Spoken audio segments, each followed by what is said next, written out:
Digimon Masters is a 3D mmorpg featuring the popular Digimon franchise. If you don't know what Digimon is, well, it was a virtual toy pet series just like the Tamagotchi, and in order to get some momentum and increase the sales, back in 1999 they created an anime series featuring these pet toys. The story was about 7 kids who spent their holidays in a summer camp, and after a strange snowstorm and a tidal wave hit their camp, they found themselves in a parallel universe. This magical wonderland was called the digital world, where our dreams, fantasies, and even the obsolete computer data became real tangible material. The Digimons were small animal-like creatures who lived in this world, and by using various forms of energies, they could evolve into more powerful creatures. As it turned out, the children were the chosen ones to protect the harmony between the human and the digital world with the help of the Digimons. Now that you became an expert of the Digimon lore, let's see what the game can offer.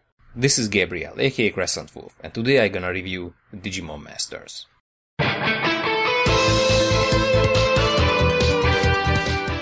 As always, you begin the game with the character creation, which is actually a character selection since you are only allowed to choose one of 4 characters. After that you have to choose one personal Digimon. Again, 4 available options. The main story is about you trying to join the DATS, that stands for Digital Accident Tactics Squad, which is an international organization dedicated to keep the peace between the humans and the digital world. Quite early in the game you also get introduced to Professor Akihiro Kurata, who assigns many of the main quests in this game.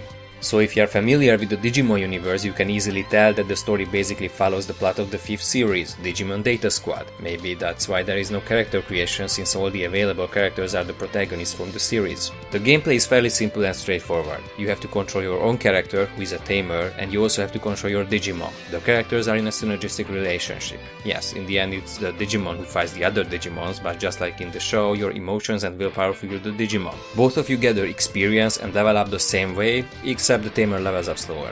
The quests are nothing special either. You go somewhere, kill some Digimons, gather the quest related items and go back to the quest giver. And believe me, there is a lot of backtracking in this game.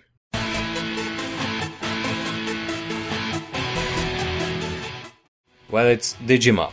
Seriously, that's the sole reason why people play this game. The main focus and the whole selling point of the game are the Digimons. Each Digimon has its own set of abilities, and just like in the anime, they can evolve and become stronger. It's also important that by defeating other Digimons, you are going to gather eggs and data. After identifying all the components and visiting an incubator, you're gonna be able to hatch various Digimons. Based on the game's Wikipedia, there are more than 60 Digimons, so you won't get bored anytime soon, that's for sure.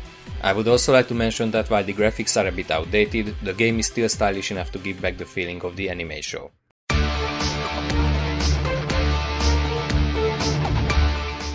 I only have 3 complaints about this game, but those are quite big ones. First, if you are not familiar with the Digimon universe, or what's even worse, not familiar with MMOs in general, this game is gonna be a nightmare for you.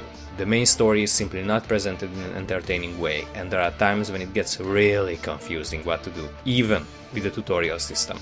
The other problem is the hatching system. In order to make it work, apart from the egg, you have to insert a certain amount of data, but there is a high chance that you fail and lose the data during the process. What's even worse, there is a chance that your egg also gets destroyed. This makes the whole hatching system extremely grindy and quite often really frustrating. Except if you are willing to use the cash shop to get your desired Digimon. And finally, my biggest complaint. There is no PvP system except for the Korean version.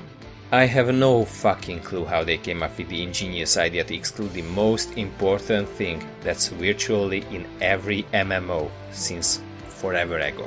I mean, apart from gathering Digimons, that would be the most entertaining thing to do in this game. Fighting with other players and their Digimons.